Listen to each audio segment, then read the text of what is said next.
আমার গার্লফ্রেন্ড একটা ছেলের সাথে ছবি পোস্ট করেছে। ছবিটা দেখেই বোঝা যায় দুইজন খুব ক্লোজ। গার্লফ্রেন্ডের এই আইডিতে আমি অ্যাড নাই। আমার গার্লফ্রেন্ডকে জিজ্ঞেস করলাম, তোমার এই আইডির কথা আমাকে বলনি কেন? অবাক হয়ে আমার দিকে তাকিয়ে সে বলল, কোন আইডি জয়? আমার তো একটাই আইডি, সেটাতে তো তুমি আছো। আমি তখন পোস্ট বের করে আমার গার্লফ্রেন্ড সুইটিকে দেখালাম। সুইটি চোখ বড় করে আমার দিকে তাকিয়ে বলল, ও মা, দেখছো বাবু, ছেলেটা কি ফাজিল, আমার ছবি দিয়ে ফেক আইডি খুলেছে, তুমি এক্ষুনি রিপোর্ট করো।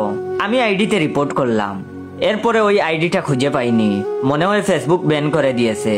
এর কিছুদিন পর আরেকটা আইডি দেখলাম। সুইটি তখন দেখে বলল, বাবু, আমি আর ফেসবুক চালাবো না। এসব ফাজিল ছেলেরা শুধু আমার ছবি দিয়ে কয়েকদিন পর পর ফেক আইডি খুলে, আবার দেখো ছবি এডিট করে অন্য ছেলের সাথে ছবি পোস্ট করে। ভাগ্যিস তুমি দেখছো, যদি আব্বু দেখতো তাহলে আমাকে মেরেই ফেলতো। সুইটির আব্বু আবার বিদেশে থাকেন। শুক্রবারে সুইটিকে কল দিলাম, দিয়ে বললাম, আজ বের হতে পারবা?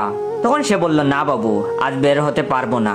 তাই আমিও ভেবেছিলাম শুক্রবারে আর বের হব না। কিন্তু আমার এক বন্ধু জোর করে নিউ মার্কেটে আমাকে নিয়ে গেল। গিয়ে দেখি সুইটি একটা ছেলের সাথে নিউ মার্কেটে এসেছে। তো তখন আমি তাকে কিছু বলি নাই। রাতের বেলা আমি তাকে জিজ্ঞেস করলাম ছেলেটাকে।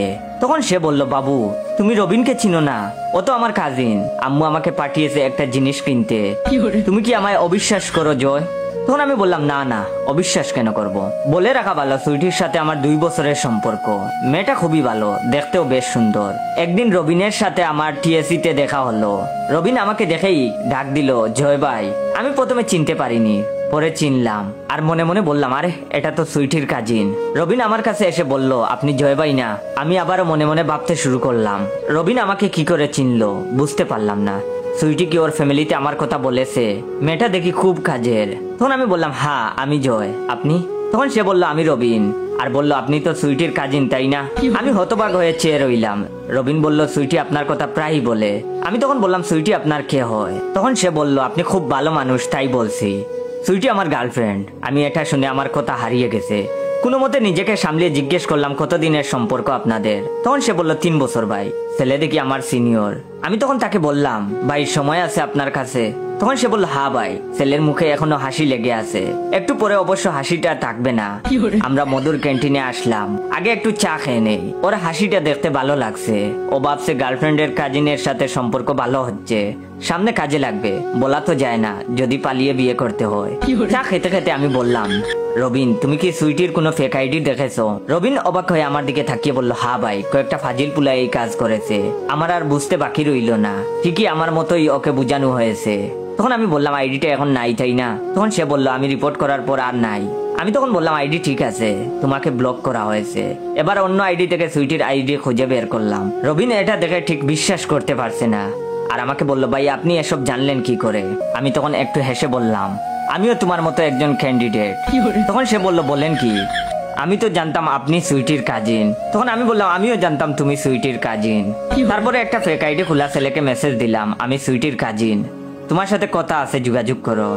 আমি আর রবিন হতবাক হয়ে শুনছি রাসেলের কথা। রাসেল হলো সুইটির ছবি দিয়ে ফেক আইডি খুলেছে। এটা অবশ্য সুইটির কথা। আসল ঘটনা, রাসেলের সাথে সুইটির সম্পর্ক 4 বছর ধরে চলে। রবিন তখন বলল, ভাই আপনি তো আমার 1 বছরের সিনিয়র। 3 জন মিলে আর 2টা আইডির রাজন আর আসলামকে পাওয়া গেল। এরা সবাই সুইটির বয়ফ্রেন্ড। রাজনের সাথে সম্পর্ক 5 বছর, আর আসলাম আমাদের সবার সিনিয়র। ওর সাথে সুইটির সম্পর্ক 6 বছর। প্রতি বছর একজন করে যোগ হয়। সুইটি এখন আমাদের কারোর সাথে যোগাযোগ করছে না, ওর বাবা বিদেশ থেকে আসছে বলে। কাজেই এখন ও খুব ব্যস্ত থাকবে। এটা অবশ্য আমাদের সবাইকে আলাদাভাবে জানিয়েছে সুইটি। একজন মধ্যবয়স্ক লোকের সাথে সুইটিকে দেখলাম আমরা। এখন আমরা 5 জন একসাথে সুইটিকে ফলো করি।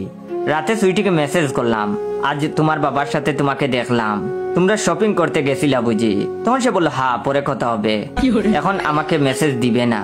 পরদিন রবিন আমাকে কল দিয়ে বলল, ভাই জলদি আসেন। আমি তখন বললাম, কি হয়েছে ভাই? তখন সে বলল, আসেন, আপনাকে বলছি সব। ছেলেটার কথা শুনে খুব উত্তেজিত মনে হচ্ছে। আমি রবিনের সাথে দেখা করতে গেলাম একটা রেস্টুরেন্টে। গিয়ে দেখি রাসেল আর আসলামও এসেছে। মনে হয় সুইটির নতুন কোনো বয়ফ্রেন্ড পাওয়া গেছে। তখন আমি বললাম, কি হয়েছে রবিন? তখন সে বলল, আজ সুইটির বাবার সাথে দেখা, একটা 10 বছরের মেয়ে নিয়ে যাচ্ছে। আমি ভেবেছিলাম সুইটির ছোট বোন হবে। আমি সামনে গিয়ে সালাম দিলাম আর বললাম, আঙ্কেল কেমন আছেন? উনি আমাকে আসলে চিনতে পারলো না, চেনার কথাও না।